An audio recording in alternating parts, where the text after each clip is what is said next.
toujours vivre le bien tu fils bilile le kamalo bana ebele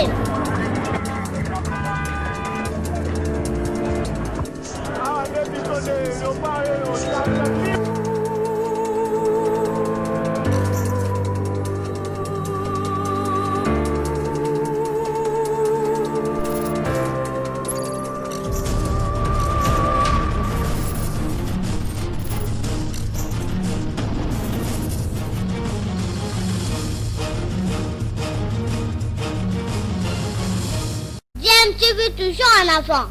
Balandi ya DMTV bote nabino esengo eza toujours na ngambu na biso poto yebi ke boza ebele o boza kolanda chaîne YouTube nabino DMTV ememela kabino masolo ya actualité mais to sale la kabino pe ba analyse na ba réflexion sur ba sujet d'actualité mais to kendaka pe au-delà to sala kango pe sur ba faits sociaux na ba réalité ka ndenge tozomona na mboka na biso République démocratique du Congo na ngongo tozoloba ezali en tout cas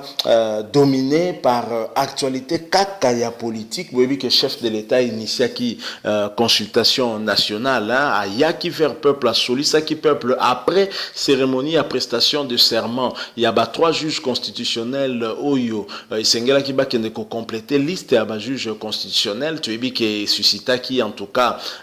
boycott. Il y a FCC ba députés nationaux pe ba ministre membre FCC bazala qui présenté et ça là qui participer à la suite. Il y a constat wana chef de l'État qui kosolola na peuple na ya anosaki ba consultation nationale après constat ya échec ya coalition basala ki na Kabila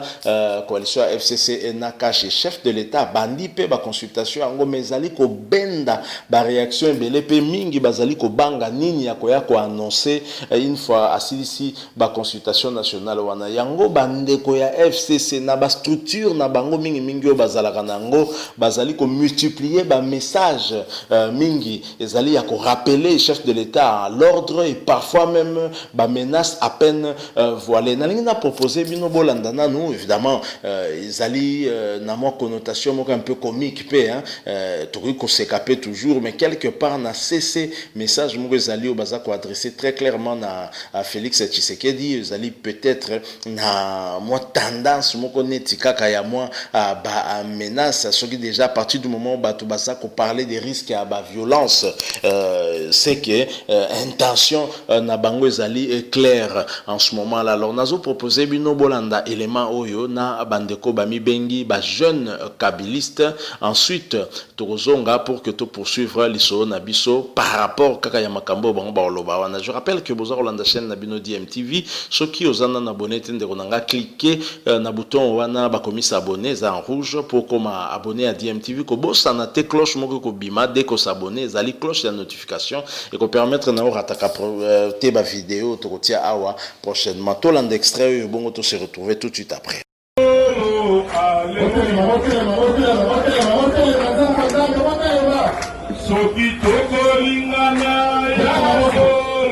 Alléluia. Ah, Kembo, Kembo. Kembo.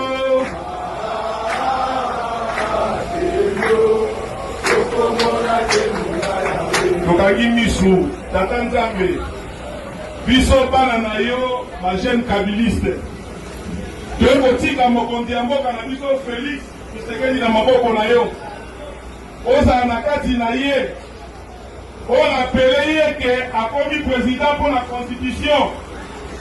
On appelé ye que Moutoka na droit ya kovéler constitution azate. On appelé ye nzambe s'il te plaît que Congo oyo batu bakufi mingi. Que à travers ye batu bakufa lisusu te. Nzambe tango bozonga pour notre décision aya na RTNC a annoncé la population nzambe pardon kotika été. Ça va na kati na ye pour on nyosa koloba et dans la conforme na mibeko oyo pesa biso bible na biso mokito pe ni constitution nzambe. S'il te plaît Seigneur, au nom ya amour ya mboka oyo totiki président na maboko na yo nzambe kangai matoi na batu oyo bazali koya kopesa conseil ya mabe nzambe pesa ye mutema ya kolinga ndeko na Joseph Kabila oyo ndemai kotika pouvoir na kima nyonso koya zala wana nzambe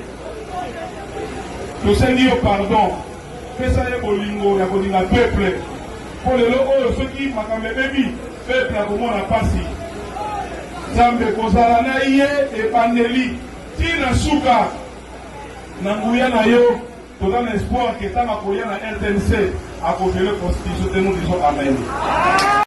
Voilà, Boti Kolanda, extrait ya vidéo oyo totie. En tout cas, na sekaki mwa moke komona ke bato ba mibengi ba jeune kabiliste ba bandi kotia Félix Tshisekedi na losambo. Mais bino mo bolandi losambo ngoyo ka quel losambo bati chef de l'état na losambo wana en tout cas nyonso kaka message ya 6 minutes oyo fachi ya sala kinde e komisi bato ba pasteur ba komi ko sambela kande bino moko bolandi wana message ya 6 minutes bongo tanga kozonga tamso ezaka message à 3 minutes peut-être ba misuba sala ba AVC mais ce que bolandi mutu azo sala pena prière hein, devant bato belé ba maman bazali baza akosambela kaka même mutu asali prière bolanda siko bango kaka ba même bato wana bolanda siko bango nzembo ni ba oyembela chef de l'état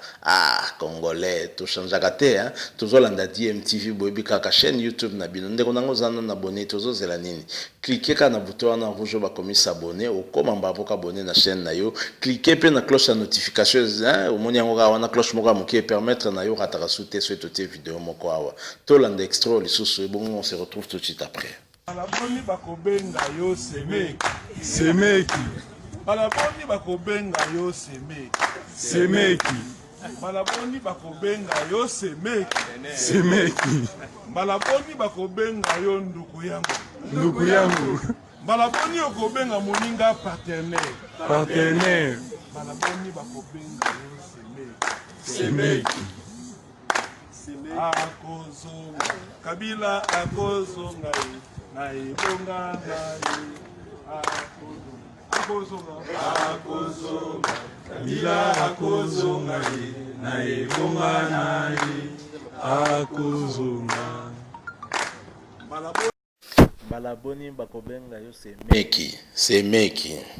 Mbalaboni bakobenga yo semeki père semeki donc nzembo oyo ya groupe musical oyo babengi MPR nde komi nango ya batu ya FCC ya batu ya PPRD ya ba jeune kabiliste oyo bakomi koyembela ngo Fati lelo donc Fati azu kombo ya mbalaboni bakobenga yo semeki donc Fati nenga zawana ye azali na ye infidèle avandaka na partenaire moko te akokaka na ye koumela na partenaire te fois changer na ye voilà nzembo bazoyembela Fati mbalaboni bakobenga yo semeki eza mawa parce que kaka ba même bato bate Fati na losambo nzamba kotela ye annoncer ba décision moko te oyo kozala mabe pona bango mabe pona population te baza kosambela nzamba kotela ye bolingo pa Kabila ezonga ezala makasi bon Bible pe loba linga muninga na yo donc Fati ahoina pe Kabila po nini falinga kaka recommandation ya Bible mais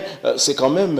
malheureux derrière tout ceci tant que tous vous sentir que moi la menace mauvaisa à peine voilée mais ezali finalement ko révéler nini na FCC bazali ko kanisa par rapport na Félix Tshisekedi to ba décision oyo akoki ko zwa bango bazali ko kanisa ko sala nini parce que lorsque bato bazali ko sous-entendre makambo ya violence ni ko lobake bazali linga ko préparer chaos et pourquoi ko préparer chaos tout la cadre moko plus ou moins démocratique que chacun aille ba ko garder bande na et surtout te ba ko respecter ba texte ndé ya la ka problème na biso lelo baza o reprocher Fati que ya respecter ka constitution ta respecter mbo ko mboka te mais bango moko pe bazali na bango champion ya ko bukaka mobeko likondio to bengi constitution sans ko respecter yango sans ko banga yango et donc lelo oyo zali ko supporter te comme on a que moto sala peut-être ndenge mobino mo sala ki soki déjà botikela ki biso juriste prudence yango na kanzela oye pe akolanda po bozo benga embala boni ba robenga yo semeki mais Joseph Kabila c'est vrai ye n'habite sur tokolo ba ka changer ba partenaire mais tant peu mutazo débaucher ezaka ka osoka ba partenaire belé ba kisati alors ka ndenge moko infidélité ezaka na muto alongwe na ndako na yeko na te po ye pa na yo muto luka ki yo bengi po baya bien surtout boka ben fidèle ya nkande moko mboka yango kaka boende toza kotambola total nanu soki omema biso ti wapi mais agitation nyo surtout oyo ndenge bolandi ezali na kaka mpona message ya 6 minutes pe kobanga solo ya kobanga nini Félix Tshisekedi akoloba na tanga aussi sa ba consultation na ye nde yango nomoni batie na mabondeli nzamba kotela ya pesa e sagesse pesa e mayele akoka kolanda bato baza tout autour na ete prière ya boye ezalaki mpe kitoko soki bakoki kosala yango mpena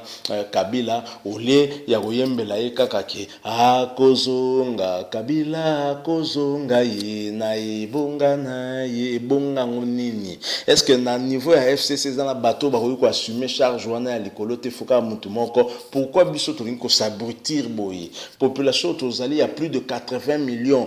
ndenge toyokaka ndenge balobaka toape la preuve te pour recenser ça makala na mboka oyo mais tolobaka bongo 80 millions na mboka wana donc tozaka na homme providentiel non totika ba aventure ko hein esengeli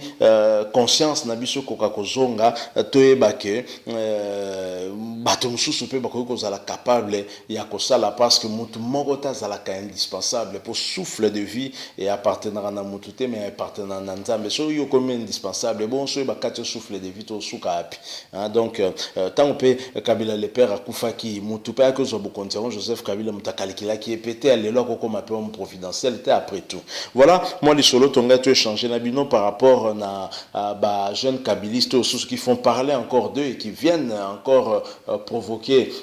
bato ya UDPS en chantant ainsi pour Félix Tshisekedi mbalaboni barobenga yo semeki basambeli pe bayembi lisupo na yemba aboni barobenga yo semeki kaka bango moko bozana mokili to boya nzambe eza vraiment ma trop so bo sepeli na moi sujet to proposer bino botikela biso like boyebi ke ça ka bien et encourager biso en tout cas to continuer ko sola na bino mais mingi pe bo réagir sur na moi point de vue moko ya ko émettre ko